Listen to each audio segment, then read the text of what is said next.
तो विपक्ष ने इसे झूठा नैरेटिव करार देने की सियासत शुरू कर दी। विपक्ष के नेता घुसपैठियों के लिए यूपी के हर जिले में बनाए जा रहे डिटेंशन सेंटर वाले सीएम योगी के निर्देश पर सवाल उठाने लगे और कहने लगे कि बीजेपी वाले पूरे देश में झूठा नैरेटिव फैलाने का प्रयास कर रहे हैं। उधर एसआईआर पर बड़े आंदोलन की धमकी दे चुकी टीएमसी फॉरवर्ड एक्शन प्लान पर काम कर रही है। एसआईआर को आम लोगों के खिलाफ बता रही है, जबकि उसी बंगाल में एसआईआर की प्रोसेस शुरू होते ही घुसपैठियों में भगदड़ मच गई। लेकिन टीएमसी के नेता एसआईआर को बीजेपी की मदद के लिए चुनाव आयोग का एजेंडा करार दे रहे हैं। अब सवाल है कि घुसपैठियों के लिए डिटेंशन सेंटर समाजवादी पार्टी को किस बात का डर? घुसपैठियों पर कार्रवाई से देश का लोकतंत्र खतरे में पड़ जाएगा क्या?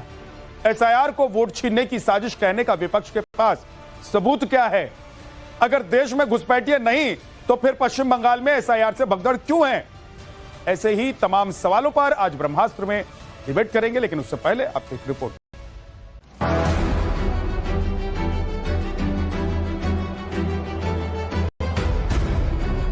घुसपैठियों का लॉन्चिंग पैड नहीं बनने देना है।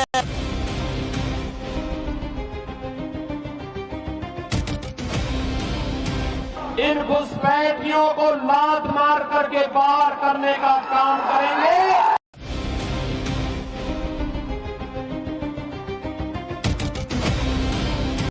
घुसपैठियों का धर्मशाला नहीं बनने देना है।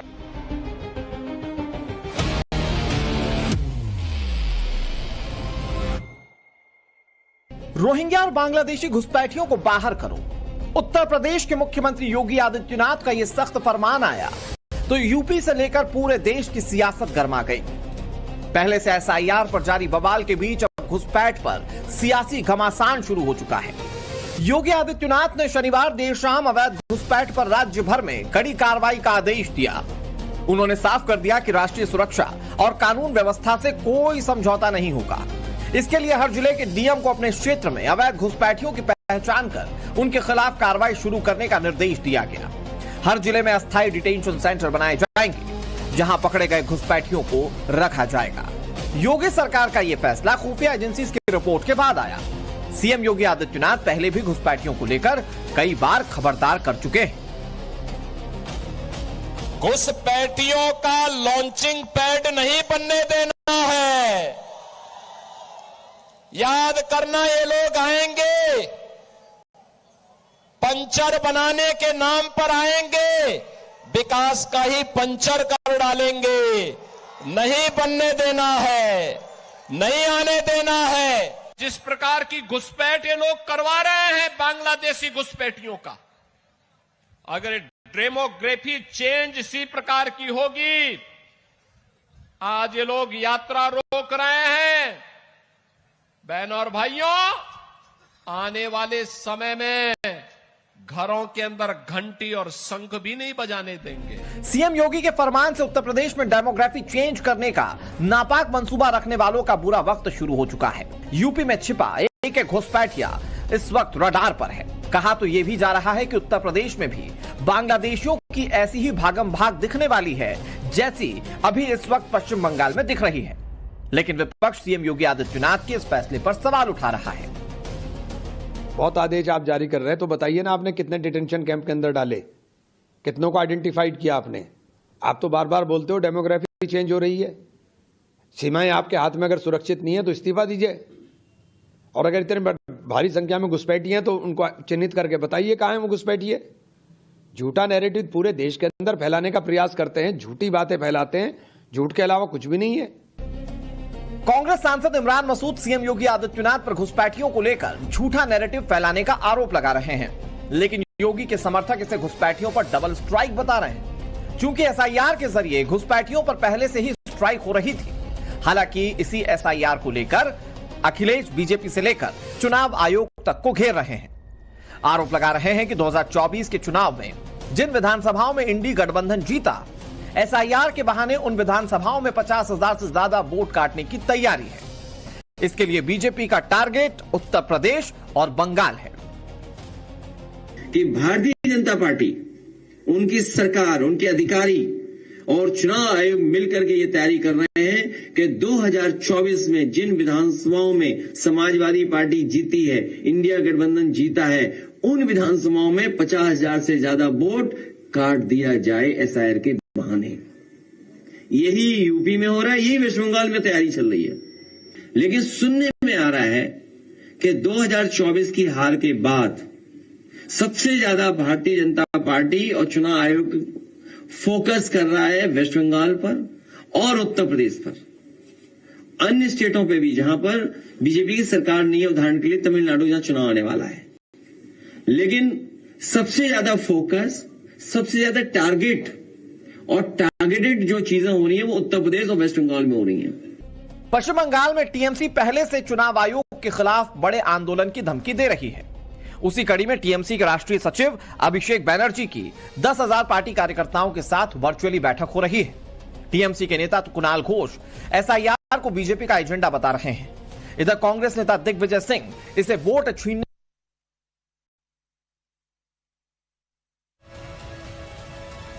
तो सवाल यह है कि घुसपैठिए जाएंगे, एसआईआर हो जाएगा, तो विपक्ष का वोट कैसे कट जाएगा? क्या घुसपैठिए विपक्ष का वोट बैंक है?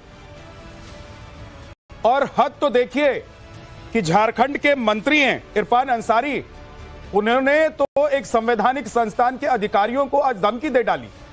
उन्होंने अपने बयान में कहा कि अगर कोई एसआईआर करने के लिए आता है तो उसको बंद कर दो, मैं आऊंगा तो खोलूंगा।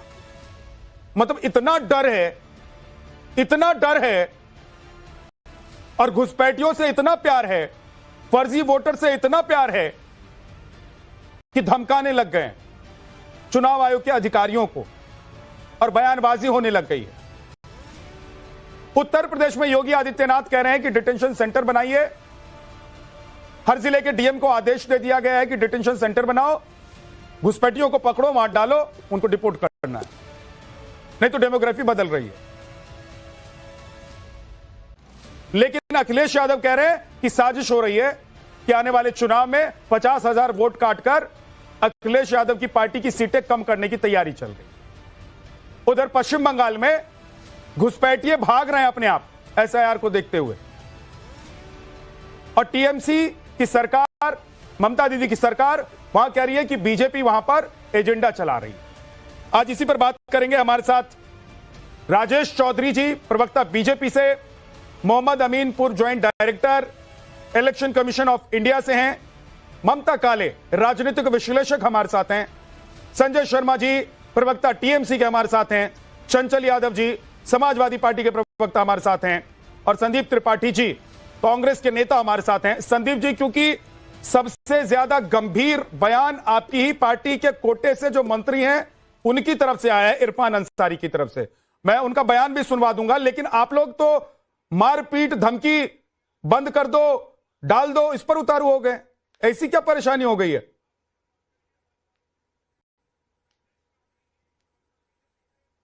विद्यानाथ जी, एक बात समझिए। पहली बात, अगर धमकी की बात है, 14 के पहले मोदी जी इसी तरीके की धमकियां चुनाव आयोग को दिया करते थे, उस पर भी डिस्कशन होना चाहिए। और वो कहिए तो मैं बयान चला देता हूं कि किस तरीके के कहते थे कि 14 के बाद आएंगे तो हम देखेंगे क्या करेंगे, चुनाव अधिकारी सुधर जाएं, यहां तक कि जो है चुनाव अधिकारी के धर्म पर सवाल खड़ा कर रहे थे वो। तो ये अगर ये बात है इस तरीके, देखिए एसआईआर की प्रक्रिया पर सवाल है, और प्रक्रिया फिर मैं कह रहा हूं, जितने भी पैनल में बैठे लोग हैं, एसआईआर का फॉर्म मैं रख रहा हूं यहाँ पर, और टर्म्स एंड कंडीशन में बता रहा हूं, वो बता दे कैसे भरा जाएगा, ये मान लूंगा कि ये प्रक्रिया सही है।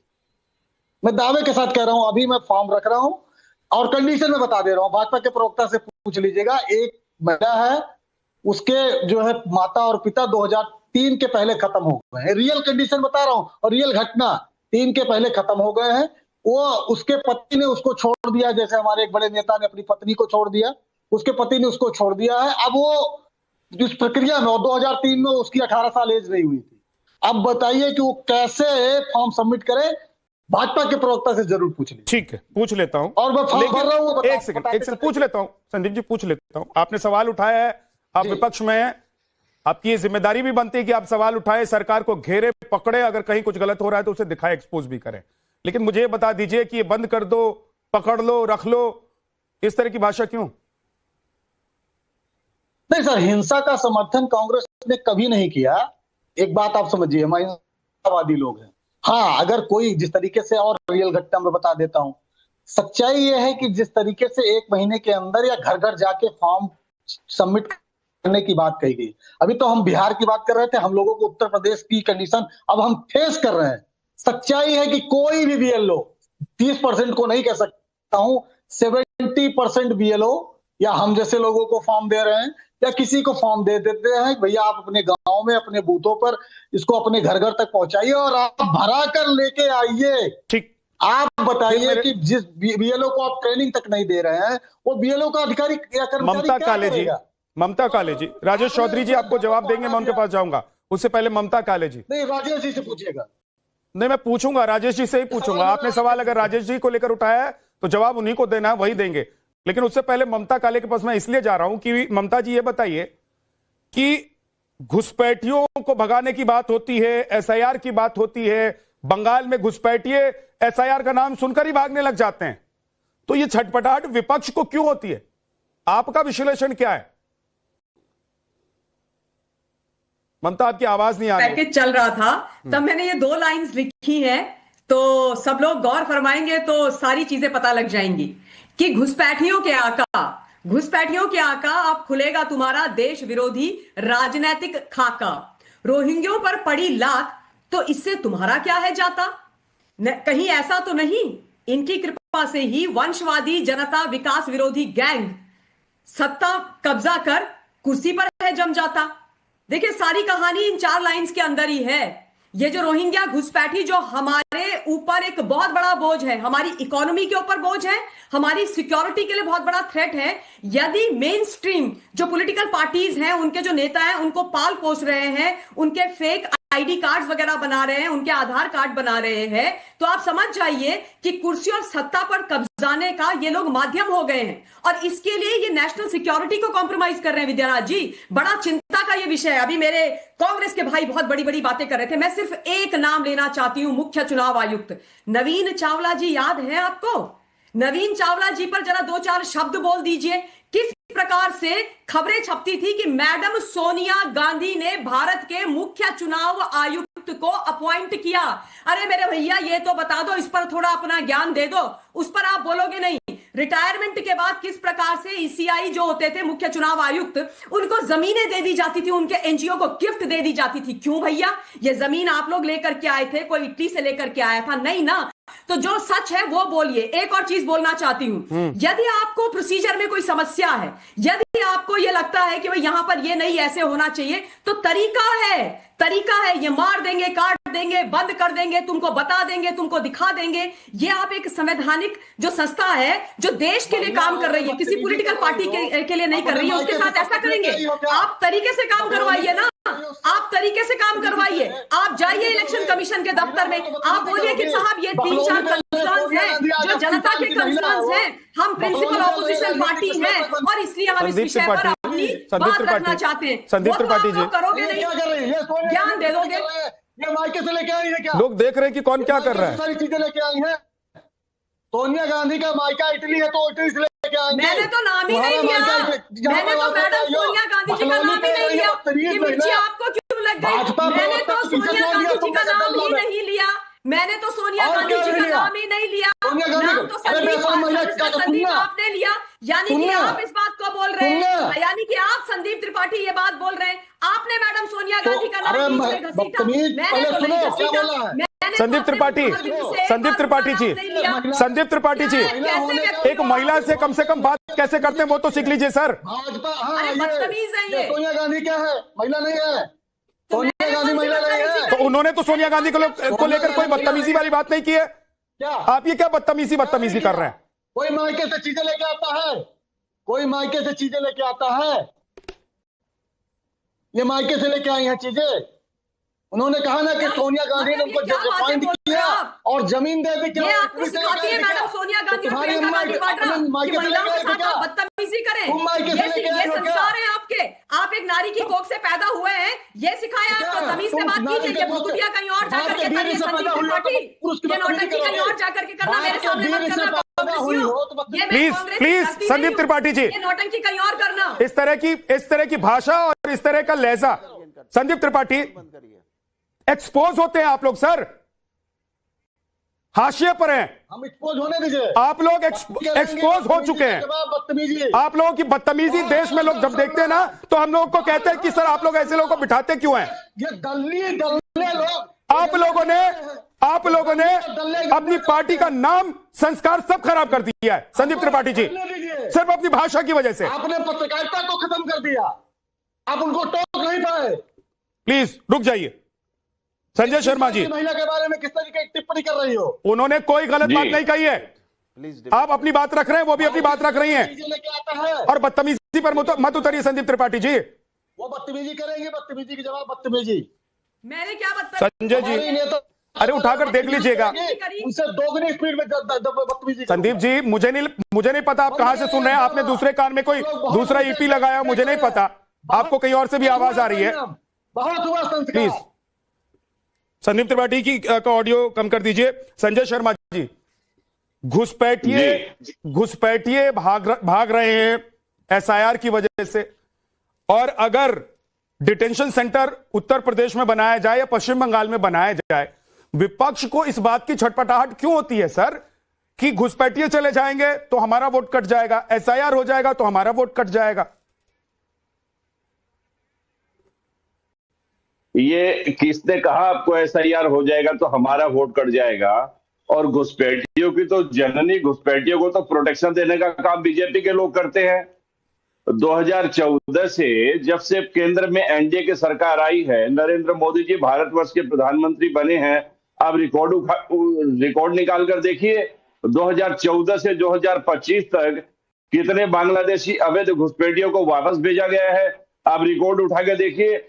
और उसके पहले की जो केंद्र सरकारें थी उनका रिकॉर्ड उठाकर देखिए, आपको पता चल जाएगा कौन बांग्लादेशियों को रिटर्न भेजता है, कौन बांग्लादेशी अवैध घुसपैठियों के खिलाफ कार्रवाई करता है, और कौन बांग्लादेशी घुसपैठियों का नाम करके देश में राजनीतिक रोटियां सेकता है।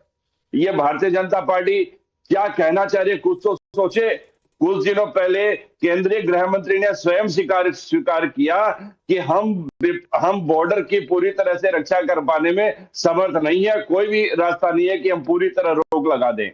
ये केंद्रीय गृह मंत्रालय है जो ये बात स्वीकार कर रहा है कि उनके बस का नहीं है, और भारतीय जनता पार्टी के लोगों को और कुछ संक्रमित लोगों को बंगाल में घुसपैठिए नजर आते हैं, वो भागते नजर आते हैं, और केंद्रीय गृह मंत्रालय को नहीं दिखता। केंद्रीय गृह मंत्रालय क्यों उन्हें नहीं पकड़ता, क्यों उन्हें नहीं भेजता? ठीक है सर। आज जब डोनाल्ड ट्रंप जब अमेरिका के राष्ट्रपति दोबारा बने, भारत के कितने लोगों के, कितने युवाओं के हाथों में हथकड़ी और पांव में बेड़ियां पहनाकर हवाई जहाज में बैठकर उन्होंने भारत की छाती में हवाई जहाज उतारे, और केंद्र सरकार देखती रह गई। केंद्र सरकार को भी चाहिए कि भारत में जितने लोग अवैध रूप से रह रहे हैं उनको वापस भेजे। इनको करना नहीं है। ये नोटबंदी से देश की अर्थव्यवस्था को तार तार करने वाली केंद्र सरकार अब वोटबंदी का दिखावा करके, वोटबंदी की बात करके देश में निरंकुश सत्ता जमाए रखना चाहती है। हम उसका विरोध करते हैं। ठीक है, राजेश चौधरी जी जवाब दीजिए। करते हैं कि एसआईआर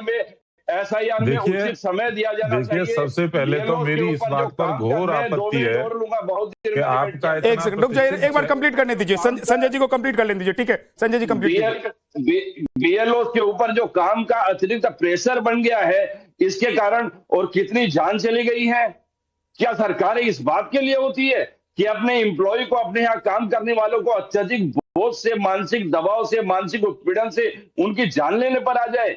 क्या ये प्रक्रिया कुछ महीनों पहले नहीं चालू हो सकती थी? अभी सामने मार्च अप्रैल में बंगाल में विधानसभा चुनाव है, यूपी में चुनाव है, और केंद्र सरकार को अभी करना? असल में ये सारे देश में एक ऐसा क्योस सृष्टि करके रखना चाहते हैं ताकि लोग इनकी निरंकुश सत्ता के आगे, इनकी अधिनायकवादी सत्ता के आगे कुछ बोल न सके, और कुछ बोल दो तो आप पर देश विरोधी होने का तकमा लगा दिया जाता है। ठीक है संजय जी, मैं लौट कर फिर आऊंगा। एक बार जो आपने तमाम सवाल उठाए हैं उसका जवाब ले लेता हूं मैं बीजेपी से। एक मिनट दुर्भाग्य की बात यह है कि जो देश, जो ऋषि मुनियों का परंपरा वाला देश, जो सनातनी चेतना वाला देश, जो कहता है कि वसुधैव कुटुंबकम, सारा संसार, सारा विश्व अपना एक परिवार है, वो इन मुद्दों पर देश को उलझाकर उत्तर प्रदेश के कैराना में हिंदू उत्पीड़न से शुरू हुई है सरकार, आज इस देश को हिंदू बहुत लंबा हो गया संजय जी बहुत लंबा हो गया, फिर आऊंगा वापस आपके पास संजय जी, फिर वापस आऊंगा। अभी एक बार जो आप अभी फर्स्ट राउंड में आप जो सवाल उठा रहे हैं उसका जवाब तो कम से कम बीजेपी से ले लेते हैं। राजेश चौधरी जी जवाब दीजिए। एक तरफ संदीप त्रिपाठी ने जो बोला है उसका जवाब भी दीजिए और संजय शर्मा जी जो कह रहे हैं उसका भी जवाब देना है सर। देखिए, सबसे पहले मेरी घोर आपत्ति इस बात की है कि एक महिला का अपमान आपके इतने प्रतिष्ठित चैनल पर बैठ करके हो रहा है। ऐसी असंसदीय भाषा का, घटिया भाषा का और स्तरहीन सोच का जो शब्द यहाँ निकल रहे हैं, उसकी घोर निंदा करता हूँ। हमारी संस्कृति महिलाओं का सम्मान करने वाली संस्कृति है। हमारी संस्कृति महिलाओं को प्रथम माना गया है।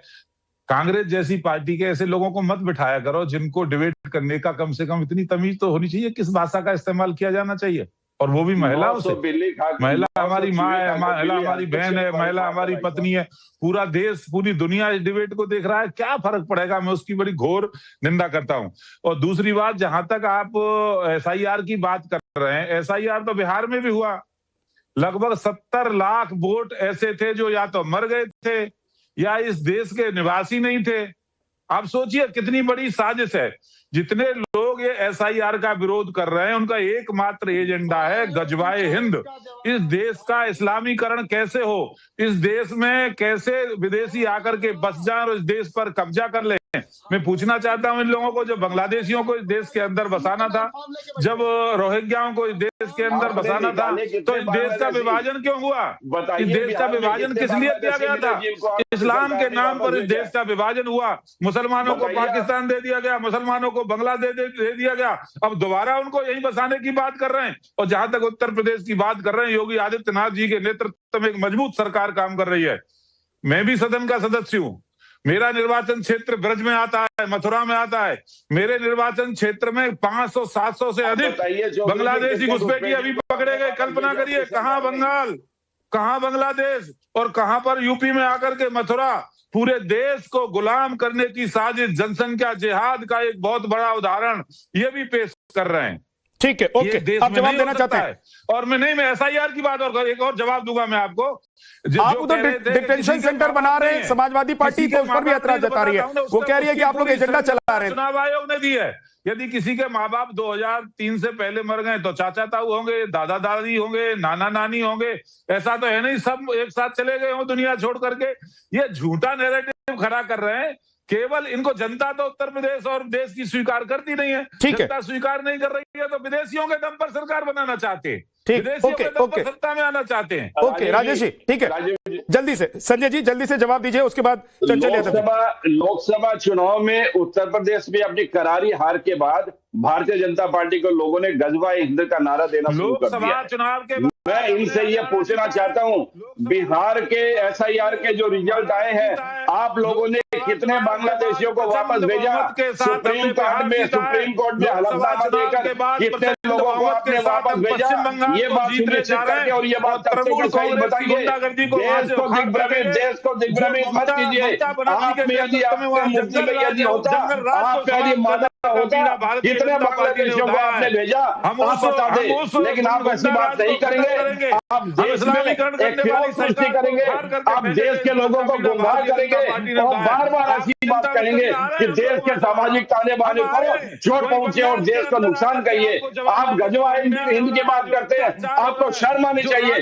केंद्र में आपके प्रधानमंत्री है, आपका गृह मंत्रालय है, यूपी में आपकी सरकार है, का काम करते हैं, भारतीय जनता पार्टी की बात करते हैं। आपके ये लोग जो सत्ता में बैठे हैं, बलात्कारियों, गुंडों, बेईमानों, भ्रष्टाचारियों, इन भ्रष्टाचारियों की सरकार को उखाड़ने का काम हम लोग ही करेंगे। आप चिंता मत करिए। आ रहे हैं राजेश जी, TMC की गुंडागर्दी को खत्म कर देंगे। राजीव जी एक सेकंड प्लीज दोनों लोग, संजय जी और राजेश जी दोनों लोग रुक जाइए थोड़ा सा, एक सेकंड। चंचल यादव जी अभी आए ही नहीं है सीन में, उनको जरा मैं ले आता हूं डिबेट में। एक सेकंड रुक जाइएगा।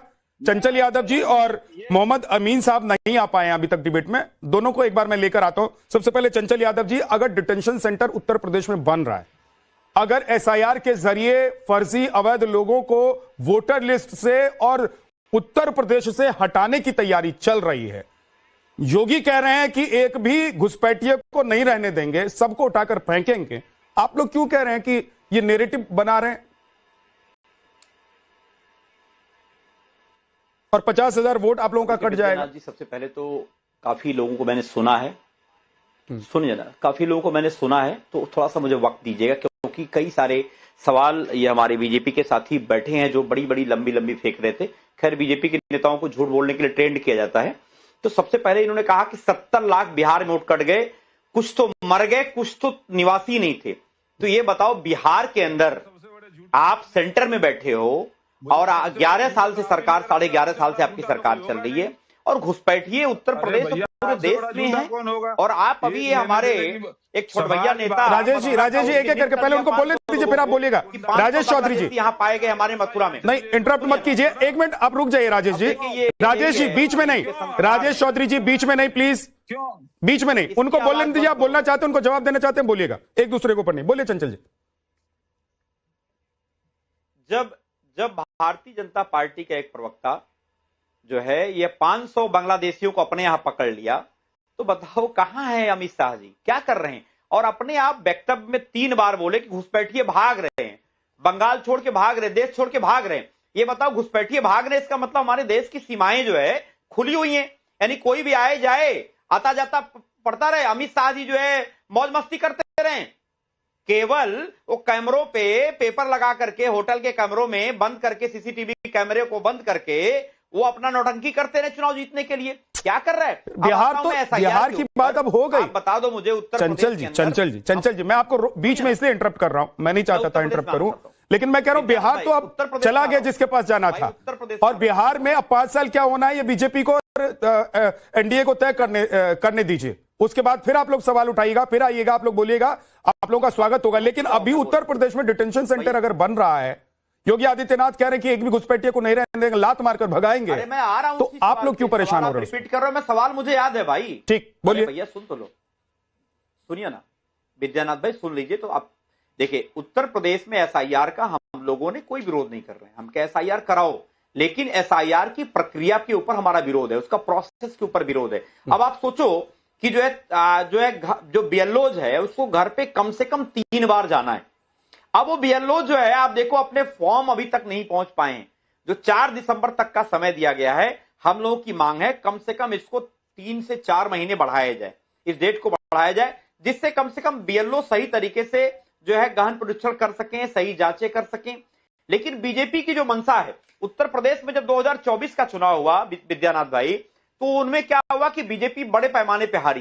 पीडीए के लोगों ने जब अंगड़ाई ली तो भारतीय जनता पार्टी का सुपड़ा साफ हो गया। अब ये हमारे बैठे हैं भाजपा के साथी जो बड़ी बड़ी लंबी फेंक रहे थे, झूठ बोलने के लिए ट्रेंड किए जाते हैं प्रॉपर इन लोगों को। इनसे अगर पूछा जाए कि ये बताओ, उत्तर प्रदेश के अंदर अगर समय बढ़ा दिया जाएगा एसआईआर के समय को, तो क्या आपत्ति आपको हो जाएगी, क्या दिक्कत हो जाएगी? और आप कौन होते हो बीच में बोलने वाले? और मॉडल कोड ऑफ जब कंडक्ट लागू था बिहार के अंदर, तो आपने किस तरीके से चुनाव आयोग आपके जेब में आपके हिसाब से काम किया कि आपको जो है लेवल प्ले फील्ड जो है आपको एक रास्ता दिया कि भाई नहीं ठीक है, हमने जो है आपके लोगों को जो है 10-10 हजार रुपए दिया गया, पूरे महिलाओं को दिया गया जब चुनाव चल रहा था उस दौरान। तो ये बताओ कि क्या निष्पक्ष चुनाव हो सकता है? और ये जहां पे चुनाव आयोग को रोकना चाहिए था, क्या चुनाव आयोग ने उसके ऊपर रोक लगाई? अब ये सवाल जब हम लोग चुनाव आयोग से पूछते हैं तो बीजेपी के लोग कूद पड़ते हैं बीच में। इनको लगता है कि भाई ये जो है क्या नाम, ये वाजिब सवाल नहीं है।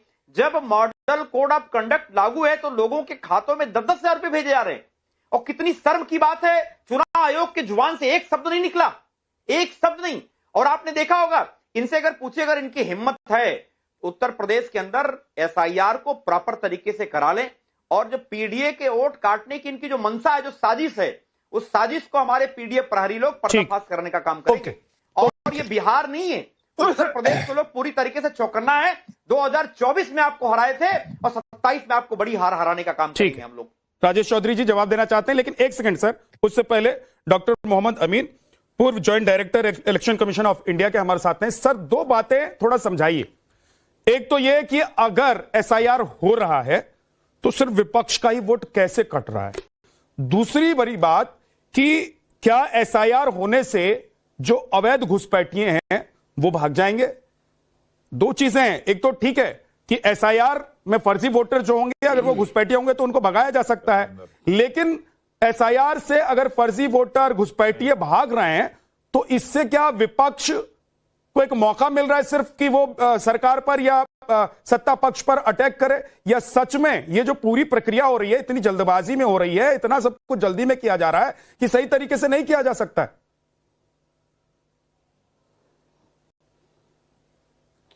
देखिए विद्यानाथ जी, आपने देखा है और जनता ने भी देखा है, आपके दर्शक भी देख रहे हैं और पार्टिसिपेंट को भी पता है, ये कोई छुपी लुकी बात नहीं है, सबके सामने की बात है, ब्लैक एंड व्हाइट में, कि बिहार के जब इलेक्शन हुए तो इलेक्शन का सामने मुद्दा आया SIR का, और इसी विपक्षी दलों के कहने से आया कि भाई रूलिंग पार्टी के वोट जोड़ दिए जाते हैं और अपोजिशन के काट दिए जाते हैं। तो जो हमारा 2002 और 2003 और 2004 का ये SIR प्रोसेस था, उसको इलेक्शन कमीशन ने लागू किया। लागू करने के सामने बिहार इलेक्शन का स्टेट था, उस स्टेट में किया गया और उस स्टेट को बड़ा सुचारू रूप से किया गया। रिजल्ट आपके सामने है। ये लोग ये कहेंगे कि वहां समय कम था, इन लोगों ने समय की बात की, स्टाफ कम था, वो उसकी बात की। देखिए ये काम इन लोगों का नहीं है जितने बैठे हैं, चाहे वो पक्ष से हो या विपक्ष का, ये काम है इलेक्शन कमीशन का। इलेक्शन कमीशन कोई नया कमीशन नहीं है, आजादी के बाद 51-52 से आज तक चुनाव सुचारू रूप से करा रहा है। कभी भी किसी तरह की कोई प्रॉब्लम नहीं आई है। जब ये लोग इस तरह की बातें करते हैं तो चुनाव आयोग उसमें सुधार लाने की कोशिश करता है। अब हम अगर अपना प्यूरिफाई कर रहे हैं अपनी वोटर लिस्ट को SIR प्रक्रिया के थ्रू, तो आप देख रहे हैं कि बिहार के अंदर हमने 65 लाख वोट काटे और 22 लाख वोट ऐड किए। अब उस वक्त इनके सामने क्या 5 लोग भी लेके आ पाए कि उनके साथ अन्याय हुआ है? 65 की जगह 5 लोग भी नहीं लेके आ पाए जो इस बात को कहते मीडिया पर या आपके सामने या इलेक्शन कमीशन के कि हमारे साथ अन्याय हुआ है और हमारे गलत वोट काटे गए। ये तो रही बात बिहार की। और बिहार में जब किया हमने इलेक्शन कमीशन ने, तो उसमें 4 लाख पेड वॉलंटियर्स लगा दिए गए और पहली बार हर पार्टी को यह अधिकार दिया गया कि अपने 2-2 BLOs के साथ लगा दिए जाएं। यानी इस तरीके से स्टाफ बढ़ गया और सारा काम हो गया, इलेक्शन भी हो गया, रिजल्ट आपके सामने।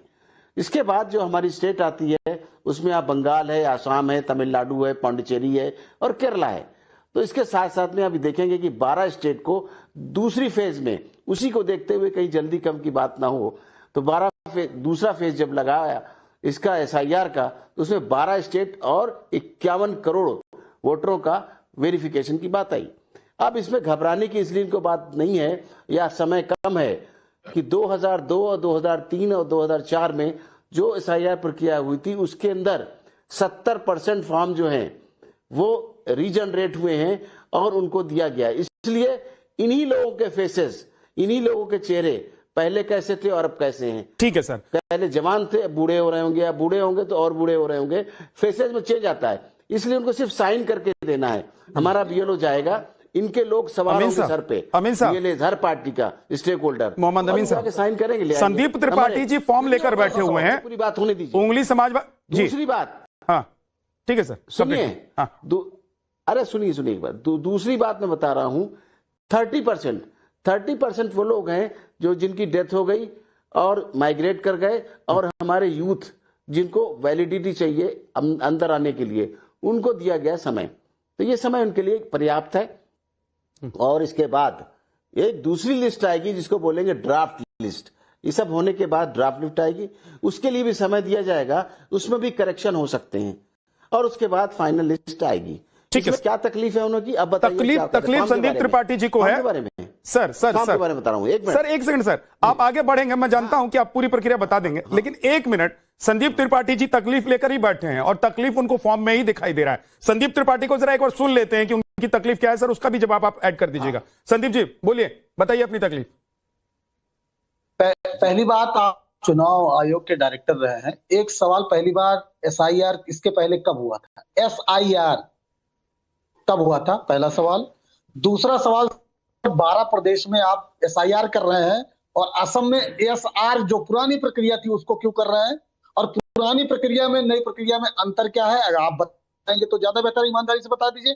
अब चौथा सवाल सर, अभी हमने जो पूछा था, वो राजेश जी तो आए बाय गालीबाज प्रवक्ता है सर, उनको गाली देने की और जो झूठ बोलने की, फिर बहक रहे हैं और हमको बता रहे हैं। संदीप त्रिपाठी जी फिर बहक रहे हैं, आप मुद्दे पर रहिए ना। आप जब बहकेंगे, जब इधर उधर की बात करेंगे तो दूसरे लोग आपको काउंटर करेंगे। सर मुद्दे पर रहिए, टाइम खराब होता है सर। नहीं, आदत नहीं है मेरी, मैंने पहले भी काम की बात की थी। वो एकदम 4 सवाल हो गए, 5वां सवाल बताइए जल्दी से। जी, 5वां सवाल ये है सर कि बहुत सारी महिलाएं, आप देखिए बिहार में भी जो पुरुष और महिलाओं का जनसंख्या में हमारा रेशियो है, उस रेशियो में इसलिए वोटर लिस्ट में महिलाएं नहीं आ पाई। जो समस्या मैं बता रहा हूं ये जमीन पर है, पुरुषों के लिए बहुत आसान है। मैं बेटा हूं, अपने पिताजी का जो है मैंने डाला एपिक नंबर और वो वेरीफाई हो गया, लेकिन महिलाएं, उनकी शादी आज यहाँ है और दूसरी या तीसरी विधानसभा या चौथी लोकसभा में उनकी शादियां हुई हैं, उनके साथ विसंगति है। ना करो तो अच्छा है। अरे इनको रिक्वेस्ट करिए, महिलाओं का जिक्र अपनी गंदी जुबान हमारे से यहाँ ना करो, अच्छा भी है। रही है। इनको अरे वो जहाँ से आई है उसके माँ बाप का डल जाएगा भाई, ऑनलाइन वो भी महिला थी। वो मिनट आ जाता है भाई। कहाँ पढ़े लिखे हो, कहीं तो नहीं, हाईस्कूल पास किया है। राहुल गांधी की तरह से ही हो आप भी, नहीं राहुल गांधी की तरह से ही आप भी हो। अरे भाई पढ़ लिख करके आया करो, पढ़ लिख करके आया करो, 1 मिनट नहीं लगेगा। एक मिनट, तू मैम वाली डिबेट नहीं, बहुत अच्छी बात सुनिए, 1 सेकंड रुक जाइए, 1 सेकंड, 1 मिनट। राजेश जी ये तू मैम वाली डिबेट नहीं। संदीप जी मैं आपको फिर कह रहा हूं सर, आप जब एक उंगली उठाएंगे तो सामने से 4 उंगली उठेगी, इसलिए सर उंगली मत उठाइए, आप अपने मुद्दे अपनी बात रखिए। आपने जो सवाल किया उसका जवाब मोहम्मद अमीन साहब जल्दी से। सर आ रहा हूं, चंचल यादव जी आ रहा हूं। बात है इनको बता देता हूं मैं कि जो इस तरह की बातें कर रहे हैं, फॉर्म मैंने भी देखा है और फॉर्म हम भी भरेंगे, तो दुनिया ने फॉर्म भरा है, उसके अंदर कुछ नहीं है। सिंपल सी बात है कि आपको अपना नाम, साथ में अपने फादर का नाम और उसकी डेट ऑफ बर्थ, ऊपर अपना फोटो लगाना है, और अगर अपने माँ बाप का अगर वोटर आईडी कार्ड है तो ठीक है, वरना उनका डेट ऑफ बर्थ सबको पता होता है, अपने माँ बाप का वो डालना है और एड्रेस डालना है, और उसके बाद नीचे साइन कर देना है। इसमें क्या दिक्कत आ गई है? अगर हस्बैंड है तो हस्बैंड का वोटर आईडी कार्ड डालना है, नहीं है तो उसके जो डेट ऑफ बर्थ डालनी है उसकी, अगर डेथ हो गई है तो उसका सर्टिफिकेट लगा दीजिए। ये सब बातों पे नंबर 1। नंबर 2, सबसे पहली बात जो कहा गया है झारखंड के अंदर, तो झारखंड के अंदर ये बता देता हूँ कि इलेक्शन कमीशन को कमजोर नहीं समझना चाहिए। सेक्शन 32 1950 से जो हमारा आरपी एक्ट है, उसके तहत अगर हम अधिकारियों को दंड देते हैं, अरेस्ट करते हैं और उनको सस्पेंड करते हैं, तो इसी के साथ साथ में अगर हमारे किसी भी अधिकारी को, कर्मचारी को कोई भी क्षति पहुंचाई गई, कुछ किया गया, तो वो भी उनके अरेस्ट वारंट जाएंगे और नॉन अवेलेबल वारंट होंगे इलेक्शन कमीशन की ड्यूटी में। लेकिन कांग्रेस शिकायत, लेकिन सर कांग्रेस लिखित में शिकायत नहीं करेगी। कांग्रेस संदीप जी लिखित में शिकायत कीजिए ना। 70 लाख लोगों के नाम कटे, 7,000 लोग भी क्या उतरे सड़क पर? आप लोग जो बातें करते हैं ना सर, वो हवाई होती है। 7 नहीं 5 नहीं आए, 7,000 लोग भी क्या सड़क पर उतरे, और 7 लोगों का नाम भी आप लोग नहीं गिनवा पाए। मोहम्मद अमीन कह रहे हैं नहीं सर, वो कह रहे हैं। और अगर आप लोगों के पास हैं ऐसे लोग तो आप लोगों को जाना चाहिए तक कोर्ट, लेकिन वो नहीं करेंगे सर। सिर्फ सर नेगेटिव पॉलिटिक्स छोड़ दीजिए, लोगों को नेगेटिव पॉलिटिक्स पसंद नहीं आ रही है देश में।